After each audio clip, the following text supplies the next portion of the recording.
Hello everyone, welcome to Indian current affairs podcast channel. ఈ week సంబంధించిన important current అఫైర్స్ని వాటికి సంబంధించిన కొన్ని ఎంసీక్యూస్ని ఈరోజు మనం చూద్దాం. ఫస్ట్ క్వశ్చన్ చూసామంటే,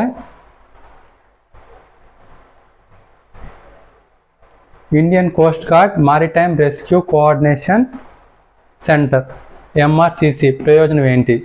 సో మనం కొత్తగా ఎంఆర్సిసి అని Indian coast guard maritime rescue coordination centre అని మినిస్ట్రీ ఆఫ్ డిఫెన్స్ అనేది ఫామ్ చేసింది అనమాట. సో దీని యొక్క ముఖ్య ఉద్దేశం ఏంటి మనం చూద్దాం. ఫస్ట్ వన్, హిందూ మహాసముద్ర ప్రాంతంలో సముద్ర చమురు కాలుష్య సంఘటనలను పర్యవేక్షించడమా. సెకండ్ వన్, వివిధ సంస్థలకు కాలుష్య ప్రతిస్పందన పద్ధతులపై శిక్షణ అందించడమా. సముద్రంలో ఆపదలో ఉన్న నావికులు మరియు మత్స్యకారుల కోసం సముద్ర రెస్క్యూ ఆపరేషన్లు సమన్వయం మరియు ప్రభావాన్ని మెరుగుపరచడమా. లేదా పుదుచ్చేరిలోని కోస్ట్ గార్డ్ ఎయిర్ ఎన్క్లేవ్ను నిర్వహించడమా. సో దీని యొక్క మెయిన్ ఏం ఏంటంటే ఆన్సర్ సి అనమాట.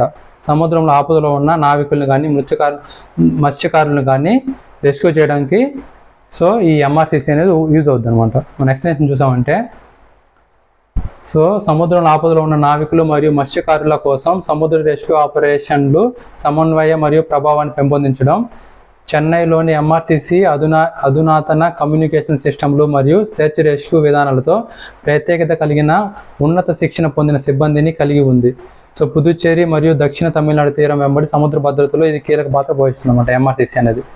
So next question, international displacement monitoring centre ప్రచురించిన ఇంటర్నల్ డిస్ప్లేస్మెంట్ పై 2024 గ్లోబల్ రిపోర్ట్ ఏం చూపిస్తుంది? సో కింద వాటిలో సో అంతర్గత స్థానభ్రంశం ప్రమాదాలపై ప్రపంచ మరియు ప్రాంతీయ అంతర్దృష్టులపై డేటా, అధిక ఆదాయ దేశాలలో విపత్తు స్థానభ్రంశం యొక్క విశ్లేషణ, పిల్లలపై అంతర్గత స్థానభ్రంశం యొక్క ప్రభావం గురించి అంతర్దృష్టులు.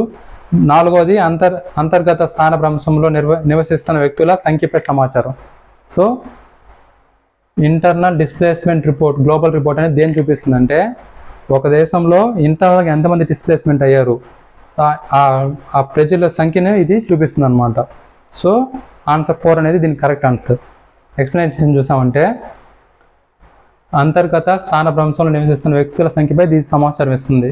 ఐడిఎంసి ద్వారా ప్రచురించబడిన 2024 జిఆర్ఐడి నివేదిక 2023 చివరి నాటికి అంతర్గత స్థానభ్రంశంలో నివసిస్తున్న 75.9 మిలియన్ మంది వ్యక్తుల వెనుక డేటా మరియు విశ్లేషణ అందిస్తుందంట. సో ఇది గ్రిడ్ జిఆర్ఐడి యొక్క 9వ ఎడిషన్ మరియు ప్రమాదంపై ప్రపంచ మరియు ప్రాంతీయ అంతర్దృష్టులను కలిగి ఉంది. స్థాయి మరియు అంతర్గత స్థానభ్రంశం యొక్క ప్రభావాలను ఇది చూపిస్తుంది అనమాట. సో ప్రపంచవ్యాప్తంగా అంతర్గతంగా స్థానభ్రంశం చెందిన వ్యక్తులు జీవితాలను మెరుగుపరచడానికి మరియు భవిష్యత్తులో స్థానభ్రంశం చెందే ప్రమాదాన్ని తగ్గించడానికి విధాన మరియు కార్యాచరణ నిర్ణయాలకు తెలియజేయడంలో ఇది ఉపయోగపడుతుంది అన్నమాట ఈ రిపోర్ట్ అనేది. So next question, interpole red నోటీసులో ప్రస్తావనతో కింది వాటిలో ఏవి సరైనవి? రెడ్ నోటీస్ అనేది ఇంటర్పోల్ జారీ చేసిన అంతర్జాతీయ అరెస్ట్ వారెంట్. సెకండ్ వన్, సభ్య దేశాలు రెడ్ నోటీస్కు కట్టుబడి ఉంటాయి మరియు వారి స్వంత చట్టాలతో సంబంధం లేకుండా పేర్కొన్న వ్యక్తిని తప్పనిసరిగా అరెస్ట్ చేయాలి. సో ఇంటర్పోల్ రెడ్ నోటీస్ గురించి ఈ కింది వాటిలో ఏది సరైనదంటే 2 కూడా సరైనవి కావు. ఎందుకంటే రెడ్ నోటీస్ అనేది అరెస్ట్ వారెంట్ కాదు, ఇట్ ఈస్ జస్ట్ ఒక రిక్వెస్ట్ లెటర్ అనమాట. అంతేకాకుండా ఆ దేశాల్లో ఉన్న చట్టాలు ప్రకారంగా చేసుకోవచ్చు. ఇదే నాట్ మ్యాండేటరీ అనమాట. దీని ప్రకారం అరెస్ట్ చేయాలని రూల్ ఏం లేదు అనమాట. సో మనం ఎక్స్ప్లెనేషన్ చూసామంటే, రెడ్ నోటీసు అరెస్ట్ వారెంట్ కాదు, తాత్కాలిక అరెస్ట్ కోసం చేసిన అభ్యర్థన కాబట్టి స్టేట్మెంట్ 1 and 2 తప్పు. దేశాలు దీనికి కట్టుబడి ఉండవు మరియు వారి సొంత చట్టాలను అనుసరిస్తాయి. ఇట్ ఈస్ నాట్ బైండింగ్ అనమాట. నెక్స్ట్ క్వశ్చన్, ఇండియన్ కోస్ట్ గార్డ్కి సంబంధించి క్రింది ప్రకటన పరిగణించండి. ఇండియన్ కోస్ట్ గార్డ్ హోం వ్యవహారాల మంత్రిత్వ శాఖ కింద పనిచేస్తుంది మరియు ప్రాదేశిక జలాలు మరియు భారతదేశంలో ప్రత్యేక ఆర్థిక మండలి సో ఈజెడ్ పై అధికార పరిధిని కలిగి ఉంది. రెండోది, ఐసీజీ సముద్ర చట్ట అమలు, శోధన మరియు రెస్క్యూ కార్యకలాపాలు మరియు భారతీయ సముద్ర మండలాలలో సముద్ర పర్యావరణ పరిరక్షణకు బాధ్యత వహిస్తుంది. ఇది 1978 కోస్ట్ గార్డ్ చట్టం ప్రకారం స్వతంత్ర సాయుధ దళంగా స్థాపించబడింది.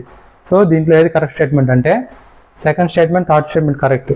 అందులో ఫస్ట్ కూడా సో దీనికి ఈజెడ్ జలాలు, ప్రాదేశిక జలాలు మరియు భారతదేశంలోని ప్రత్యేక ఆర్థిక మండలి ఈఈజెడ్లపై దీనికి అధికారం ఉంది. కానీ ఇది హోమ్ శాఖకు సంబంధించింది కాదు, it is comes under defence అనమాట, రక్షణ శాఖకు సంబంధించింది. సో స్టేట్మెంట్ 1 తప్పు, ఎందుకంటే ఇండియన్ కోస్ట్ గార్డ్ అనేది రక్షణ మంత్రిత్వ శాఖ కింద పనిచేస్తుంది. నెక్స్ట్ క్వశ్చన్, ఇటీవల వార్తల్లో వచ్చిన స్టోర్మ్ 2035 వీటి వ్యవహారాలకు సంబంధించింది. సైబర్ సెక్యూరిటీ మరియు ఏఐ జనరేటెడ్ తప్పుడు సమాచారం. నెక్స్ట్ వాతావరణ మార్పు మరియు వాతావరణ అంచనా. 2035ని లక్ష్యంగా చేసుకున్న అంతరిక్ష యాత్ర. ప్రపంచ ఆరోగ్య మహమ్మారి సంబంధించింది. సో దీనికి ఏది సంబంధం కరెక్ట్ అంటే, సో స్టోర్మ్ 2035 అనేది మనకి మెయిన్గా ఏంటంటే అమెరికాలో జరగబోతున్న ఎలక్షన్లో మిస్ఇన్ఫర్మేషన్ని స్ప్రెడ్ చేయడానికి ఇరాన్ అనేది యూజ్ చేస్తున్న ఒక టెక్నిక్ అనమాట. ఈ టెక్నిక్తో మిస్ఇన్ఫర్మేషన్ని ఏఐ జనరేషన్ ద్వారా, సో ఏఐ టెక్నాలజీ ద్వారా ఆ మిస్ఇన్ఫర్మేషన్ అనేది ఆ దేశం మొత్తం స్ప్రెడ్ చేయాలని చెప్పి టార్గెట్ పెట్టుకున్నారు అనమాట. సో స్టోర్మ్ 2035 అనేది ఏఐ జనరేటెడ్ కంటెంట్ని ఉపయోగించడం ద్వారా తప్పుడు సమాచారాన్ని వ్యాప్తి చేయడం మరియు రాజకీయ చర్చలకు ప్రభావితం చేయడం, ముఖ్యంగా యుఎస్లో ఒక రహస్య ఇరానియన్ ప్రభావ ఆపరేషన్ సంబంధించింది అనమాట. So next question, rapid financing instrument మరియు ర్యాపిడ్ క్రెడిట్ ఫెసిలిటీ కింది వాటిలో దేని ద్వారా రుణాలు ఇచ్చే నిబంధనలకు సంబంధించినవి. సో ఈ టర్మ్స్ దేంట్లో ఉన్నాయి, rapid financing instrument and rapid credit facility అనేది దేనికి సంబంధించింది. First one Asian development bank, next one అంతర్జాతీయ ద్రవ్యనిధి ఐఎంఎఫ్, ఐక్యరాజ్య సమితి పర్యావరణ కార్యక్రమం ఫైనాన్స్ ఇనిషియేటివ్, ఫోర్త్ వన్ ప్రపంచ బ్యాంక్. ఆన్సర్ ఏంటంటే దీనికి అంతర్జాతీయ ద్రవ్యనిధి. సో ఐఎంఎఫ్లో వచ్చే టర్మ్స్ అనమాట ర్యాపిడ్ ఫైనాన్సింగ్ ఇన్స్ట్రుమెంట్ అనేది కానీ ర్యాపిడ్ క్రెడిట్ ఫెసిలిటీ అనేది కానీ. ఏ దేశమైనా కానీ ఎక్కువ ఆర్థికంగా నష్టంగా అన్స్టేబుల్గా ఉందంటే అప్పుడు ఈ ఫెసిలిటీ ద్వారా ఐఎంఎఫ్ అనేది వాటికి డబ్బుల్ని ఇస్తుంది అనమాట.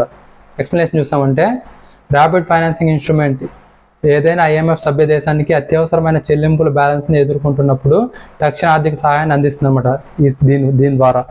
సో నెక్స్ట్ క్వశ్చన్, ప్రాంతీయ కనెక్టివిటీ స్కీమ్ ఆర్సిఎస్ ఉడాన్కి సంబంధించి క్రింది స్టేట్మెంట్ని పరిగణించండి. ఉడాన్ ప్రస్తుతం ఉన్న ఎయిర్ స్ట్రిప్లు మరియు విమానాశ్రయాలను పునరుద్ధరించడం ద్వారా అన్సర్వ్డ్ మరియు తక్కువ సర్వ్డ్ ఎయిర్పోర్ట్లను కనెక్ట్ చేయడం లక్ష్యంగా పెట్టుకుంది. సో రాష్ట్ర ప్రభుత్వాల సహారం లేకుండానే ఈ పథకానికి పూర్తిగా కేంద్ర ప్రభుత్వం నిధులను సమకూరుస్తుంది. Third one, viability gap funding పథకం కింద కొత్త ప్రాంతీయ విమాన మార్గాలు ఆర్థికంగా లాభదాయకంగా మార్చడానికి ఉపయోగించబడుతుంది. సో ఈ స్టేట్మెంట్ ఏది కరెక్ట్ అంటే, first statement, third statement correct, second statement wrong. Because ఇది రాష్ట్ర ప్రభుత్వాలు మరియు కేంద్ర ప్రభుత్వము రెండు కలిసి దీంట్లో అమౌంట్ అనేది ఇన్వెస్ట్ చేస్తాయి అన్నమాట. అండ్ వయబిలిటీ గ్యాప్ ఫండింగ్ ద్వారా ప్రైవేట్ ప్లేయర్స్ కూడా సో కొంచెం ఫండ్స్ ఇచ్చి ఆ ఇన్ఫ్రాస్ట్రక్చర్ డెవలప్ చేసేటట్టు చూసుకుంటుంది అనమాట. సో ఈ పథకం కేవలం కేంద్ర ప్రభుత్వం ద్వారా కాకుండా కేంద్ర మరియు రాష్ట్ర ప్రభుత్వాలచే సంయుక్తంగా నిధులు సమకూర్చబడతాయి. నెక్స్ట్ క్వశ్చన్, క్రింది ప్రకటనలను పరిగణించండి. ఫోటోస్ఫియర్ అనేది సూర్యుని యొక్క బయటి పొర, ఇక్కడ సన్ స్పాట్లు కనిపిస్తాయి. నెక్స్ట్ వచ్చి సౌరగాలి ప్రధానంగా సూర్యుని నుంచి బయటకు ప్రవహించే తటస్థ పరమాణువులతో అంటే న్యూట్రల్ ఆటమ్స్తో కూడి ఉంటుంది. సో ఏది దీనికి కరెక్ట్ అయిన ఆన్సర్ అంటే ఈ రెండు కూడా తప్పు అనమాట. బికాస్ సూర్యుడి యొక్క అవుటర్ లేయర్ ఏంటి, కరోనా, సో నాట్ ఫోటోస్ఫియర్. నెక్స్ట్ వచ్చి ఇవి చార్జ్డ్ పార్టికల్స్ని ఎజెక్ట్ చేస్తాయి అనమాట, నాట్ న్యూట్రల్ పార్టికల్స్. సో రెండు స్టేట్మెంట్స్ కూడా రాంగ్ అనమాట. ఎక్స్ప్లెనేషన్ చూసామంటే, ఫోటోస్ఫియర్ సూర్యుని యొక్క బయటి పొర కాదు, కరోనా అనేది సూర్యుని యొక్క బయట పొర అనమాట. సౌరగాలి చార్జ్డ్ పార్టికల్స్తో కూడింది అనమాట, నాట్ న్యూట్రల్ పార్టికల్స్. సో ఇప్పుడు మనం చూసామంటే అవుటర్ లేయర్ వచ్చి ఏంటి, కరోనా. సో ఫిఫ్త్ వన్ వచ్చి క్రోమోస్ఫియర్, ఫోర్త్ వన్ వచ్చి ఫోటోస్ఫియర్, థర్డ్ వన్ వచ్చి కన్వెక్టివ్ జోన్, సెకండ్ వన్ వచ్చి రేడియేషన్ జోన్, ఫస్ట్ వన్ వచ్చి కోర్, సూర్యులోని పొరలు అనమాట అవి. నెక్స్ట్ వచ్చి ఇటీవల వార్తల్లో నిలిచిన డుంబూరు డ్యామ్ కింది వాటిలో ఏ నదిపై నిర్మించబడింది? తీస్తా నది, గోమతి నది, బ్రహ్మపుత్ర నది, గోదావరి నది, గంగా నది. సో ఆన్సర్ దీనికి ఏంటంటే గోమతి నది అనమాట. గోమతి నది పైన సో డుంబూరు డ్యామ్ అనేది నిర్మించారనమాట. ఎక్స్ప్లెనేషన్ చూసామంటే, డుంబూరు ఆనకట్ట భారతదేశం మరియు బంగ్లాదేశ్ రెండింటి గుండా ప్రవహించే గోమతి నది గుండా ప్రవహిస్తున్న దాని మీద నిర్మించారనమాట దీన్ని. ఇది జల విద్యుత్ project. Next question, digital general crop estimation సర్వేకి సంబంధించి క్రింది క్రాప్ సో సంబంధించి క్రింది స్టేట్మెంట్లను పరిగణించండి. DGCS పంటల యొక్క జియో ట్యాగింగ్ చేయబడిన ప్రాంతాలతో సో ప్లాంట్ స్థాయి డేటాను అందిస్తుంది. పంట డేటా కోసం ఏది యొక్క మూలంగా పనిచేస్తుందన్నమాట. సో ఏ పంట ఉంది, ఏ పంట వేశారని చెప్పి ఇది మనకి చూపిస్తుంది అనమాట. సో DGCS అనేది ఆహార మరియు వినియోగదారుల వ్యవహారాల మంత్రిత్వ శాఖ గుండా నిర్వహించబడుతుంది. థర్డ్ వన్ ఏంటంటే పంట ఉత్పత్తి డేటా యొక్క ఖచ్చితత్వాన్ని మెరుగుపరచడానికి DGCS అనేది రిమోట్ సెన్సింగ్ని, జియో స్పేషియల్ ఇన్ఫర్మేషన్ని అండ్ ఏఐ టెక్నిక్స్ని యూజ్ చేస్తుంది. దీనికి ఆన్సర్ కరెక్ట్ ఏంటంటే first one, third one correct. ఇది ఎందుకంటే ఇది వ్యవసాయ శాఖకు సంబంధించింది అనమాట, నాట్ ఆహార మరియు వినియోగదారుల వ్యవహారాల మంత్రిత్వ శాఖ కాదు. సెక్షన్ చూసామంటే ఎందుకంటే ఈ సర్వేను వ్యవసాయం మరియు రైతుల సంక్షేమ మంత్రిత్వ శాఖ నిర్వహిస్తుంది. సో నెక్స్ట్ క్వశ్చన్, క్రింది ప్రకటన పరిగణించండి. బర్డ్ బ్రీడర్స్ లంగ్ డిసీజ్ అనేది పక్షి రెట్టలు మరియు ఈకల్లోని ప్రోటీన్లు వంటి గాలిలో ఉండే ఏవియన్ యాంటీజెన్లకు రోగ నిరోధక సంబంధమైన ప్రతిచర్య వలన కలుగుతుంది. సో ఇది ఈ డిసీజ్ అనమాట, లంగ్ డిసీజ్ అనేది.